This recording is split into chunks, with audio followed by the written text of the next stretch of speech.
This video will give you 99% of clarity in your life. 21 age 22, 23 இந்த ஏஜில் வந்து நான் மேக்ஸிமம் ஆஃப் த டைம் இந்த கிளாரிட்டி லைஃப்பில் அப்படிங்கிறது சுத்தமாக இருக்கவே இருக்காது.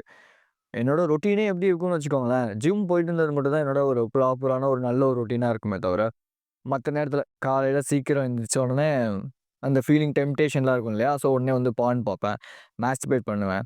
தென் I just wash restroom முடிச்சுட்டு வந்ததுக்கப்புறமேட்டு I just have a coffee and I just have a cigarette. So இப்படி ரெண்டுமே வந்து பண்ணிவிட்டு அதுக்கப்புறமேட்டு திரும்ப என்ன ஆகும் அப்படின்னா என்டர்டைன்மெண்ட் எப்படிங்கிற இந்த ஒரு விஷயத்துக்குள்ளே போகும். இது எல்லாமே இன்னும் எனக்கு எப்படி ஆச்சு அப்படின்னா ரொம்ப ரொம்ப ரொம்ப என்னோட டோபமைன் லெவலில், அதாவது பேஸ் லைன் சொல்லுவாங்க, மேபி உங்களுக்கு தெரிஞ்சிருக்கும் இல்லையா? அது வந்து ரொம்ப ரொம்ப டவுன் ஆக்கிடுச்சு. என்ன எடுத்தாலும் என்ன ஆச்சு அப்படின்னா எனக்கு ஒரு லைஃப்பில் ஒரு கிளாரிட்டி டிசிஷன் அப்படிங்கிறது எடுக்கவே முடியல. போர் அடிக்குதா உடனே போய் பான் பார்க்கணும், போர் அடிக்குதா உடனே போய் சிகரெட் வாங்கி அடிக்கலாம்.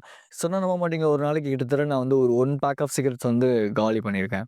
போர் அடிக்குதா வா ஜங்க் ஃபுட் ஆர்டர் பண்ணி சாப்பிடு. பிகாஸ் அந்த டைமில் நான் ஒரு ஜாப்ல இருந்தேன். ஜாப்ல இருந்தனால எனக்கு நல்ல ஒரு சேலரி வந்துருந்துச்சு. ஸோ என்ன பெரிய ரெஸ்பான்சிபிலிட்டிலாம் இல்லை, ஓடு அடி நவுத்துன்னு சொல்லி இப்படி இஷ்டத்துக்கு என்னோட லைஃப்பில் வந்து நான் தெரிஞ்சுக்கிட்டு இருந்திருக்கேன். கிளாரிட்டி என் லைஃப்பில் இல்லாதனால, எனக்கு என்ன வேணும் அப்படிங்கிறதெல்லாம் தெரியாதனால, என் லைஃப்பில் நான் நிறைய விஷயங்கள் வந்து இழந்துட்டேன். ஓகே. அண்ட் ஸோ அது எப்படி ப்ராப்பராக யூஸ் பண்ணிக்கணும்னு கூட தெரியல. ஏன்னா எனக்கு சம்டைம்ஸ் எல்லா விஷயமுமே ஈஸியாக நடந்திருக்கு. வேலை ஈஸியாக கிடச்சிருக்கு. அம் பைக் ஈஸியா வாங்கியிருக்கேன். சைக்கிள் ஈஸியா இப்படி எல்லாமே எனக்கு வந்து ஈஸியாவே கிடைச்சிருக்கு. பட் அது எதுவுமே என்னால ப்ராப்பரா மெயின்டெயின் பண்ண முடியல. பிகாஸ் எனக்கு அந்த கிளாரிட்டி அப்படிங்கிறது இல்ல. ஸோ அப்போ நம்ம லைஃப்ல 3 விஷயங்கள் நம்மள கிளாரிட்டியா இருக்க விடாம பண்ணுது. அதுல மெயினான நம்பர் 1 என்ன அப்படின்னா, என்டர்டெயின்மென்ட் அப்படிங்கிறது. நெறைய பேர் இன்னைக்கு வந்து என் தலைவா, என்னோட இவரு, அவருன்னு சொல்லி உங்களோட ஃபேவரைட் ஹீரோஸுக்கு அப்படியே புகழ்ந்து தள்ளுவீங்க. That's all fine, good. ஆனா, நீங்க என்ன பண்றீங்கன்னா, உங்க லைஃப்ல இருக்கிற ஃபோக்கஸ உங்க மேல வைக்காம, உங்களோட ஃபேவரைட் ஹீரோ மேல காட்டுறனால, உங்களுக்கு அந்த ஃபோக்கஸ் வந்து ஃபுல் அண்ட் ஃபுல் அவர் மேல போயிடுது. அவர் ஏதாவது தப்பா சொல்லிட்டா, "ஏய்! நீ எப்புட்றா?" அவரே அமைதியா தான் இருப்பாரு. ஆனா, நீங்க வந்து கொந்தளிப்பீங்க. நீங்க உடனே நாங்க யாருங்கிறத காட்டுறோம், எங்க பவர் என்னங்கிறத காட்டுறோம் அப்படின்னு சொல்லி பண்ணுவீங்க. இப்படி அது தப்பு கிடையாது நண்பர்களே. பிரதர்ஸ் அண்ட் சிஸ்டர்ஸ் இதெல்லாம் தப்பு கிடையாது. பட் அது உங்க லைஃப்ல நீங்க காட்டலாம்ல. என் லைஃப்ல நான் மாத்தி காட்டுறேன். நான் யாருங்கிறத காட்டுறேன். ஆனா, இந்த என்டர்டெயின்மென்ட் என்ன பண்ணுதுன்னா, உங்களுக்கு ஏகப்பட்ட லிமிட்டிங் பிலீஃப்ப குடுக்குது. எனக்கு தெரிஞ்ச ஒருத்தவங்க ரொம்ப க்ளோஸ் அவங்க. ஒரு படம் ஒண்ணு குடும்பஸ்தன்னு நெனைக்கிறேன். ஆமா. அந்த படத்த பார்த்துட்டு வந்துட்டு லவ்னாலே இப்படிதான் இருக்கும். ஒரு வேள லவ் மேரேஜ் பண்ணிட்டாலே இப்படிதான் இருக்கும் லைஃபு. இப்படின்னு நெறைய விஷயங்கள் அந்த விஷயத்துலருந்து லிமிட்டிங் பிலீஃப் எடுத்துக்கிட்டாங்க. இந்த மாரி நீங்க என்னதான் ஃபீல் குட் மூவிஸ், ஜாலியான மூவிஸ், ஹேப்பியான மூவிஸ் நீங்க எடுத்துக்கிட்டாலும் கூட அதுல ஏதோ ஒரு விஷயம் இப்படிதான் உன் லைஃப் இருக்கணும். இப்படிதான் இருக்கணுங்கிற ஒரு செட் ஆஃப் பேட்டர்ன உங்களுக்கு குடுக்குது. ஸோ நீங்க என்ன பண்றீங்க? சப்கான்ஷியஸ்லயே அந்த விஷயத்த எடுத்துக்கிட்டு கனெக்ட் பண்ணிக்கிறீங்க. ஏன் உங்க ஹீரோவையோ இல்ல மத்த ஆட்களையோ நீங்க பயங்கரமான ஒரு போர்ட்ரே பண்றீங்க அப்படின்னா, உங்களால அந்த விஷயங்கள் பண்ண முடியல. பிகாஸ் உங்களுக்கு அந்த பொட்டன்ஷியல் இருக்கு. உங்க ஹீரோ ஹார்ட் ஒர்க் பண்றாரு. அவர் சூப்பரா வராரு. ஆனா, நீங்க அந்த ஹார்ட் ஒர்க் பண்ணாம உங்க ஹீரோவ பார்த்துட்டு, உங்களோட லைஃப்ல இருக்கிற ப்ராப்ளம் எதையுமே ஃபேஸ் பண்ணாம, அதுல இருக்கிற என்னென்ன விஷயங்களோ, கோல்ஸ் எதையுமே ஃபோக்கஸ் பண்ணாம, just entertainment, social media, my hero, இதுதான் வந்து சந்தோஷம், இதுதான் வந்து என்டர்டெயின்மென்ட். ரீசென்ட் டைம்ல கூட என்ட்ட சொன்னாங்க, "என்டர்டெயின்மென்ட்டே இல்லாம எப்படிங்க லைஃப் இருக்கிறது?" என்டர்டெயின்மென்ட் இருக்கலாம். பட் என்டர்டெயின்மென்ட் வேற, உன்னோட ரியல் லைஃப் வேறங்கிறத உனக்கு தெரிஞ்சுக்கிட்டா மட்டும் போதும். நீ என்டர்டெயின்மென்ட் கன்சியூம் பண்ணலாம். பட் இது 2த்தையுமே உன்னால பகுத்தறிய முடியல. அதாவது ஒரு என்டர்டெயின்மென்ட்ல நடக்கிற ஒரு விஷயத்த நான் என்னோட லைஃப்குள்ள இம்பாக்ட் பண்ணி எடுத்துக்கிறேன் அப்படிங்கும்போது, நீ கொஞ்ச நாளைக்கு டோபமைன் டீடாக்ஸ்லயோ, மாங்க் மோட்லயோ சுத்தமா எல்லாத்தையுமே தவிர்க்கிறது என்ன பொறுத்தவரை சூப்பரான ஒரு விஷயம் தான் நான் சொல்லுவேன். தெரியுது. ஓகே. நெறைய பேர் வந்து இந்நேரத்த கட் பண்ணிட்டு போயிருப்பீங்க. இவன் என்ன என்டர்டெயின்மென்ட்ட பத்தி பேசுறான். இதெல்லாம் என்னால இல்லாமலாம் இருக்க முடியாது. பட் ரியாலிட்டி என்ன? கொஞ்சம் நீங்க யோசிச்சு பார்த்தீங்கன்னா, உங்களுக்கு இதுக்கான ஆன்ஸர் தெரியும். ஸோ என்டர்டெயின்மென்ட் நான் தேவையே இல்லன்னு சொல்லல. பட் அந்த சேம் டைம் தேவைன்னும் நான் சொல்லல. எங்க எடுத்துக்கணுமோ அங்க போய் ஃப்ரெண்ட்ஸோட போறேன், படத்துக்கு போறேன், பார்க்குறேன் வேற. பட் என் ஃபோன்லயே உட்காந்து இப்பயே பார்த்துட்டே இருக்கேன். ஃபோன்ல உட்காந்து நான் சேட் பண்ணிட்டே இருக்கேன். ஃபோன்ல உட்காந்து சோசியல் மீடியால கன்சியூம் பண்ணிட்டு எங்க ஹீரோவ இவரு திட்டிட்டாரு. இப்ப நான் போய் சண்ட போட போறேன். எதுக்கு? ஏன்? உங்க ப்ராப்ளம்க்குள்ள உங்க லைஃப்ல இருக்கிற ப்ராப்ளம நீங்க ஃபேஸ் பண்றதுக்கு பயந்துகிட்டு, இந்த என்டர்டெயின்மென்ட்ங்கிற முதுகு பின்னாடி போய் உட்காந்துக்கிட்டு, இதுதான் ரிலாக்சேஷன் அப்படின்னு நெனைக்கிறீங்க. பட் எத்தன பேர் உங்களோட ஒர்க்க முடிச்சுட்டு வந்ததுக்கப்புறம், உங்க வீட்ல இருக்க அம்மாகிட்டயோ, அப்பாகிட்டயோ, தாத்தாகிட்டயோ, பாட்டிகிட்டயோ, உங்களோட கேர்ள் ஃப்ரெண்டு, பாய் ஃப்ரெண்டு இப்படி இவங்க கிட்ட பேசி அந்த ஒரு சந்தோஷத்த ரிலாக்ஸ் பண்ணிக்கிறீங்க. இன்ஃபாக்ட் எங்க வீட்ல கூட எங்க அம்மா வந்தோனே ஃபோன் தான் பார்ப்பாங்க. ஷேர் சாட் டடடா! அப்படிங்கிற மாரி. அத நம்ம எதுவுமே பண்ண முடியாது. Okay fine. பட் தெரிஞ்சுக்கங்க. நீங்களாவது இப்போ கொஞ்சம் உஷாராயிக்கங்க. உங்க லைஃப் மேல ஃபோக்கஸ் வைங்க. என்டர்டெயின்மென்ட் நீங்க எப்ப வேணா கன்சியூம் பண்ணலாம். Netflixல இருக்க ஒரு படம், அது எப்பவுமே அங்க தான் இருக்க போகுது. ஓகே. நீங்க 40 வயசானாலும், 50 வயசானாலும் கூட அத போய் பார்க்கலாம். பட் இந்த ஒரு வயசு, இந்த ஒரு மென்டாலிட்டி, இந்த ஒரு துடிப்பு, இந்த ஒரு நாலேட்ஜ் இப்ப விட்டுட்டீங்கன்னா, பின்னாடி கிடைக்குமானா? கிடைக்காது. நம்பர் 2 நம்மள வந்து ரொம்ப ரொம்ப நம்மளோட கிளாரிட்டியே இல்லாம பண்ற ஒரு விஷயம் என்னன்னு கேட்டீங்கன்னா, பான். லிட்டரலா நான் வந்து 7 டூ 8 இயர்ஸ் ஆஃப் இந்த பான் அடிக்ஷன்ல பயங்கரமா இருந்திருக்கேன். நீங்க எத்தன டைம் ஒரு நாளைக்கு வந்து பண்ணுவீங்க, மாஸ்டர்பேட் பண்ணுவீங்கன்னு எனக்கு தெரியாது. But I may do consistently அதாவது டெய்லியுமே என்னால இதெல்லாம் இல்லாம இருக்கவே முடியாது. இதுதான் எனக்கு ஒரு ரிலாக்சேஷன் இப்படின்னு நினைச்சிட்டு இருந்த நாட்கள் அதிகமாவே இருக்கு. இது ஏன் நான் இவ்ளோ ஃப்ராங்கா உங்ககிட்ட சொல்றேன் அப்படின்னா, இந்த சிச்சுவேஷன்ல யாராவது இருக்கீங்கன்னா, உங்களால கண்டிப்பா வெளிய வர முடியும். வெளிய வர முடியாம கிடையவே கிடையாது. யூ சீ நீங்க ரிலேஷன்ஷிப் எனக்கு வந்து கிடைக்கல. எனக்கு வந்து லவ் வந்து செட் ஆவல. எனக்கு எந்த பொண்ணுட்டயுமே பேச தெரியல. மத்தவங்க கிட்ட எனக்கு பேசவே தெரியல. மெயின் ரீசன் என்னன்னா, நீங்க இந்த அதாவது இந்த இந்த இண்டஸ்ட்ரிய பார்த்துட்டு, இதுல ஒரு பொண்ணுனா இப்படிதான் இருப்பாங்க. இவங்கன்னா இப்படிதான் இருப்பாங்க.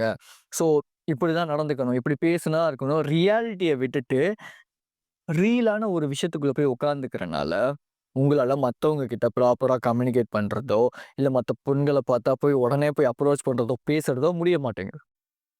தப்பான எண்ணங்களும் அதிகமா கிரியேட் ஆகுது. ரைட்? நீங்க இல்லன்னு இந்த இடத்துல வந்து இல்ல, இல்ல அப்படிலாம் இல்லப்பா அப்படின்னு ஒத்துக்கவே முடியாது. லிட்டரலா பான் உங்க பிரெயின கெடுக்குது. உங்க லைஃப கெடுக்குது. மேபி இப்போ நீங்க வந்து அது வந்து உங்க இளமை துடிப்புல, "ஆய்! நீ எல்லாம் என்னடா சொல்ற? எனக்கெல்லாம் தெரியும். நான்லாம் எவ்வளோ ஜாலியா இருக்கேன்னு தெரியுமா? எனக்கு அப்பலாம் நடந்ததே இல்லன்னு" நீங்க சொல்லலாம். ஆனா, உங்க லைஃப்ல நீங்க இப்ப இருக்கிற நிலைமைக்கான காரணமே இந்த பானா மட்டும் தான் இருக்கும். ஸோ ஜஸ்ட் கன்சிடர் பண்ணுங்க. இது ஒண்ணும் அவ்ளோ பெரிய ஒண்ணும் விஷயம் கிடையாது. இத ஓவர் கம் பண்றது. ஓகே. சும்மா இத நீங்க ஒரு பெரிய ஒரு எனிமியா கன்சிடர் பண்ணிக்கிட்டு, இது ஐயோ! என்னால இதெல்லாம் இல்லாம இருக்கவே முடியாதுன்னு நெனைக்கிறது, not right one right. Junk food. யோசிச்சு பாருங்களேன். இப்போ மேகி, நூடுல்ஸ்லாம் சாப்பிடும்போது, அன்னைக்கு நாள் அப்படியே ரொம்ப மந்தமா இருக்கும். இதே வெறும் முட்டையோ, இல்ல வேக வச்ச சிக்கனோ சாப்பிட்டு அப்படி ஒர்க் அவுட் பண்ணும்போது, அன்னைக்கு நாள் ரொம்ப சுறுசுறுப்பா இருக்கும். சீக்கிரம் வந்து சாப்பாடுலாம் செரிச்ச மாரி இருக்கும். ரொம்ப ரொம்ப ஹெல்த்தியா இருக்கிற மாரி இருக்கும். பிகாஸ் ஜங்க் ஃபுட் உங்க மைண்டுக்கு பயங்கரமான மென்டல் ஃபேட்டிக, ஃபாக்ஸ குடுக்க தான் போகுது. இந்த திங் ஓகே ஃபைன். நீங்க ஜங்க் ஃபுட் சாப்பிடாமலே இருக்கிறது எப்புட்றா? எனக்கு புரியுது. 21 நாள் நீங்க வந்து தவத்துல இருக்கிற மாரி இருங்க. மீதி 2 நாள் உங்களுக்காக வாழுங்க. அந்த 2 நாள்ல பான்லாம் பார்க்காதீங்க. உங்களுக்கு தேவையான ஃபுட்ட சாப்பிடுங்க. வெளிய போங்க, டிராவல் பண்ணுங்க. இதெல்லாம் ஓகே. பட் ஜங்க் ஃபுட்ல நெறைய மைக்ரோ பிளாஸ்டிசிட்டி இருக்குன்னு சொல்லுவாங்க. லைக் மைக்ரோ பிளாஸ்டிசிட்டி அப்டின்னா என்னன்னா, இதுக்கு பத்தி தனியான டாபிக்கே நம்ம வந்து பேசலாம். இது ஹெல்த் ரிலேட்டடா வரும். பட் நம்ம மைண்ட் செட் ரிலேட்டடா போட்டுட்டு இருக்கனால இத பத்தி பேசலாமான்னு தெரியல. But okay fine. இது என்னன்னா, அதாவது நம்ம போடுற ட்ரெஸ்ஸுலேருந்து, நம்ம சாப்பிடுற சாப்பாட்டுலேருந்து எல்லாத்துலயுமே இந்த பிளாஸ்டிக் அப்படிங்கிறது இப்போ ரீசென்ட் டைம்ல அதிகமா வந்து இருக்குதாம். அப்போ நம்ம ஒரு வாழ்நாள்ல நம்ம வந்து சாப்பிட்டுருக்கிற அந்த ஜங்க் ஃபுட்ட எடுத்து பார்த்தோம் அப்படின்னா, ஒரு கிரெடிட் கார்ட் சைஸுக்கான ஒரு அ பிளாஸ்டிக்க நம்ம வந்து சாப்பிட்டுருப்போமா. ஓகே. ஸோ இது இது உண்மையும் கூட. மேக்ஸிமம் ஆஃப் த டைம் நான் நான் அத வந்து முழுசா நான் நம்புறேன். ஓகே. ஸோ த திங் என்ன அப்டின்னா, மேக்ஸிமம் ஆஃப் த டைம் இந்த ஜங்க் ஃபுட், இந்த ரோட்டு கடையில வாங்கி சாப்பிடுறேன். இதெல்லாம் நிப்பாட்டிருங்க. இதுலேருந்தெல்லாம் நான் எப்படி வெளிய வந்தேன்? ஏன்னா, இது எல்லாமே என்னோட கிளாரிட்டிய பயங்கரமா அடி வாங்க வச்சுச்சு. இன்ஃபாக்ட் இன்ஃபாக்ட் முக்கியமா சொல்லப்போனா இந்த பான் அப்படிங்கிறதுக்கு நான் பயங்கரமான ஒரு அடிக்ட்டாவே இருந்தேன். பட் இப்ப நெனச்சு பார்க்கும்போது, எப்புட்றா நீ இதுலேருந்து வெளிய வந்த? அப்டின்னா, கிட்டத்தட்ட சொல்லணும்னா என்னோட மைண்ட் செட் அண்ட் சப்கான்ஷியஸா நான் எனக்கு ஏத்த மாரி ப்ரோகிராம் பண்ணேன். மைண்ட் செட் மட்டும் தாங்க இங்க எல்லாத்துக்குமே பெரிய ஒரு விஷயம். யோசிச்சு பாருங்களேன். ஒருத்தன் வந்து இப்படிதான் என் லைஃப், இப்படிதான் என் லைஃப், இப்படிதான் என் லைஃப்ன்னு நெனச்சுக்கிட்டே இருக்கான் அப்படின்னா, அவன் லைஃப் அப்படிதான் இருக்கும். யோசிச்சு பாருங்க. ஒருத்தர் மஞ்ச பையோட வந்து சிட்டிக்கு போறாரு. சிட்டில போயிட்டு பார்த்தீங்க அப்படின்னா, ஒரு கடை ஒண்ணு ஆரம்பிக்கிறாரு. தென் அந்த அடுத்தடுத்த பிரான்ச்ச தமிழ்நாட்டுல இருக்கிற எல்லா சிட்டீஸ்லயுமே வந்து பண்றாரு. இது எதனால நடக்குது அப்படின்னா, இந்த உலகம் சொல்றத, இந்த ரியாலிட்டி இந்த இந்த மாரியான விஷயங்கள் அன்லாஜிக்கலா யோசிக்கிறாங்க. லாஜிக்கலா எப்பவுமே மேக்ஸிமம் ஆஃப் த டைம் யோசிக்காதீங்க. லாஜிக்கலா நீங்க மேக்ஸிமம் ஆஃப் த டைம் யோசிச்சீங்க அப்படின்னா, முட்டாள்களா தான் நம்ம அப்படியே இருப்போம். சில பேர் இந்த சப்கான்ஷியஸ் பத்தி புரிஞ்சுக்க மாட்டாங்க. லா ஆஃப் அட்ராக்ஷன்னா என்னன்னு தெரியாது. அது ஒரு மேஜிக்கா மட்டுமே மேஜிக் கிடையாது. It's training your brain. உங்களோட பிரெயின நீங்க ட்ரெயின் பண்ற மாரி. எப்படி உங்களோட மசில ட்ரெயின் பண்றீங்களோ, அந்த மாரி தான் இந்த விஷயங்கள்லாம். ஸோ, அப்ப இந்த குரோத் மைண்ட் செட் அப்படிங்கிறதுக்காக தான் நான் பெர்சனல் ஆன்லைன் கோச்சிங் ஸ்டார்ட் பண்ணியிருக்கேன். இதுல உங்க லிமிட்டிங் பிலீஃப்ஸ் எப்படி உடைக்கலாம்? நீங்க எப்படி ப்ராப்பரா யோசிக்கலாம்? எப்படி உங்களோட கோல் நோக்கி போலாம்? இப்படி நம்பர் ஆஃப் திங்ஸ நான் உங்களுக்கு சொல்லி தரேன். இன்ட்ரெஸ்ட் இருக்கிறவங்க இது வந்து குரூப் ஆன்லைன் கோச்சிங் இருக்குது, singles one on one online coaching இருக்குது. இன்ட்ரெஸ்ட் இருக்கவங்க ஷெட்யூல் பண்ணிக்கோங்க, இல்லை நம்பருக்கு மெசேஜ் பண்ணுங்கள், நான் உங்களுக்கு ஃபீ டீட்டெயில் சொல்கிறேன். நம்ம ஸ்டார்ட் பண்ணலாம் கோச்சிங்கை. Coming back to the content. So இப்போ இந்த மைண்ட் செட்டை இன்க்ரீஸ் பண்ணுறதுக்கு நான் பண்ண மேக்ஸிமம் ஆஃப் த விஷயமே ஆட்டோ சஜஷன்ஸ் அப்படின்னு சொல்லுவாங்க. அதாவது நமக்கு வர தாட்ஸ் வந்து ஆட்டோ சஜஷன்ஸாக வந்துக்கிட்டே இருக்கும். இது மேபி நம்ம பார்த்த விஷயங்கள், பேசின விஷயங்கள், பழகிற விஷயங்கள், நம்ம எடுத்துக்கிட்ட விஷயங்கள், இப்படி எதுலேருந்து வேணாலும் இந்த ஆட்டோ சஜஷன் அப்படிங்கிறது கிரியேட் ஆகலாம். ஸோ இந்த ஆட்டோ சஜஷன்ஸை நம்ம ஓவர் கம் பண்ணுறதுக்கு மேனுவலான ஆட்டோ சஜஷன்ஸை நமக்கு நம்மளே கொடுக்கலாம். மேனுவலான ஆட்டோ சஜஷன்ஸ் இந்த சென்ஸ் இப்போ வந்து உங்களுக்கு ஒரு பயம் வருது, ஓகேவா? உங்களுக்கு ரொம்ப நாளாக இருக்கிற ஒரு பயத்தை நினச்சிக்கோங்க. இப்போது உங்களுக்குள்ளே சொல்லுங்கள், டேய் அமைதியா இரு, இங்கே நான் தான் கிங்கு, நான் தான் உனக்கு கமெண்ட் பண்ணுறேன், நீ எனக்கு எந்த ஒரு இதுவும் கிடையாது, நான் சொல்கிறது கேட்டு தான் நீங்கள் ப்ரோக்ராம் பண்ணணுமே தவிர நீ சொல்கிறத யாரும் கேட்க முடியாது, நான் கரெக்டான பாதையில் தான் போயிட்டுருக்கேன். இப்படி கண்ணை மூடி உங்களுக்குள்ள பயம் வரும்போதோ ஃபியர் வரும்போதோ அடிக்கடி உங்களுக்குள்ள நீங்கள் சொல்லிக்கிட்டே இருந்தீங்கன்னா இது உங்களை பூஸ்ட் பண்ணும். 2வது கமெண்ட் பண்ணுங்க. எவனோ ஒருத்தன் உங்கள வந்து கமெண்ட் பண்ணா நீங்க வந்து ஒத்துப்பீங்களா? "டேய் நீ இத தான்டா பண்ணணும்" அப்படின்னு உங்களுக்கு ஆணையிட்டா, ரூல்ஸ் போட்டா உங்களால அத அக்செப்ட் பண்ணி நீ யார்றா சொல்றதுக்கு? நான் யார்றா கேட்கறதுக்குங்கிற அந்த ஒரு ஈகோ இருக்கும்ல. அந்த ஈகோவ உங்களுக்குள்ள இருக்கிற இந்த ஆட்டோ சஜஷன்ஸ் தாட்ஸ் வருது இல்லையா? அந்த தாட்ஸ்க்கு குடுக்கறதுக்கு ட்ரை பண்ணுங்க. "டேய் நீ யார் சொல்றதுக்கு? எனக்கு என்ன பிடிக்குதோ அத நான் செய்வேன்டா. எனக்கு இது நல்லதுன்னு படுது. நான் இதுதான் செய்வேன். எல்லாருமே ஒரு மாரி ஓடுறாங்க. நான் ஏன் அதே மாரி பண்ணணும்? நான் வித்தியாசமா பண்ணிட்டு போறேனே." இப்படிங்கிற மென்டாலிட்டி உங்ககிட்ட வந்திருக்கணும். ஓகே. நம்பர் 3 40% ரூல் அப்படிங்கிறது. இந்த 40% ரூல்னா, இது வந்து ஆர்மில, மிலிட்டரில, நேவில யூஸ் பண்ணுவாங்க. லைக் உன்னோட பொட்டன்ஷியல் வந்து நீ பார்த்ததே கிடையாது இன்ன வரைக்கும். இப்ப நானுமே மேக்ஸிமம் ஆஃப் த டைம் வந்து ஒரு வீடியோ எடுக்கிறேன் அப்படின்னா, 2வது வீடியோ எடுக்கிறது கொஞ்சம் டவுனா இருக்கும். பட் இருந்தாலும் என்னோட 60% பார்க்கணுங்கிறதுக்காக புஷ் பண்ணேன். "ஏய் 2வது வீடியோ எடுறா, கமான்ட்றா, உன்னால முடியும்டா, வாடா" அப்படின்னு சொல்லிட்டு. நான் உங்களுக்கு குடுக்குற சஜஷனுமே, இது வரைக்குமே இப்ப லெட்ஸ் சே எக்ஸாம்பிளுக்கு என்ன பொறுத்தவரைக்கும் ஜிம்மு தான் எனக்கு ரொம்ப பிடிக்கும். ஸோ, அதனால ஜிம்ல ஒர்க் அவுட் பத்தி நான் சொல்றேன். அ புஷ் அப்ஸ் வந்து நீங்க வந்து பெஞ்ச் பிரஸ் போடுறீங்க. ஓகே. புஷ் அப்ஸ் வேணாம். பெஞ்ச் பிரஸ் போடுறீங்க. பெஞ்ச் பிரஸ்ல வந்து இந்த சைடு 10 இந்த சைடு 10 வச்சு நீங்க வந்து ஒரு 10 ரெப் அடிக்கிறீங்க. தென் ஒரு 2.5 இல்ல 2.5 இல்ல 5 போட்டு இன்னொரு ஒரு 10 ரெப் அடிக்கிறதுக்கு ட்ரை பண்ணணும். இதுதான் உங்களோட பொட்டன்ஷியல நீங்க வந்து பார்க்கறது. ஓகே. இதுவரைக்கும் எந்த ஒரு விஷயத்த பண்ணவே இல்லையோ, அடிச்சு உடைச்சு நியூ பெர்ஸ்பெக்டிவ குடுக்கறதுக்கு ட்ரை பண்ணுங்க.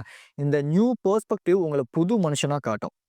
அடுத்தது 10 மினிட்ஸ் ரூல் அப்படிங்கிறது. இந்த 10 மினிட்ஸ் ரூல்னா என்னன்னா, எந்த ஒரு விஷயம் பண்ணாலும் மேக்ஸிமம் டைம் 10 மினிட்ஸ் பண்றதுக்கு ட்ரை பண்ணுங்க. இல்ல 2 மினிட்ஸ் பண்றதுக்கு ட்ரை பண்ணுங்க. உங்க மைண்ட் செட் வந்து ப்ராப்பரா மாறணும். உங்களுக்கு ஏத்த மாதிரியான கான்ஃபிடன்ஸ் இந்த மாதிரி விஷயங்கள்லாம் கிடைக்கணும்னா, ஜஸ்ட் நீங்க பண்ணிட்டு இருக்க விஷயத்த இன்னும் கொஞ்சம் தூரம் பண்றதுக்கு ட்ரை பண்ணுங்க. இன்னும் கொஞ்சம் இப்படி டைம டிலே பண்ணி போடுறதுக்கு ட்ரை பண்ணுங்க.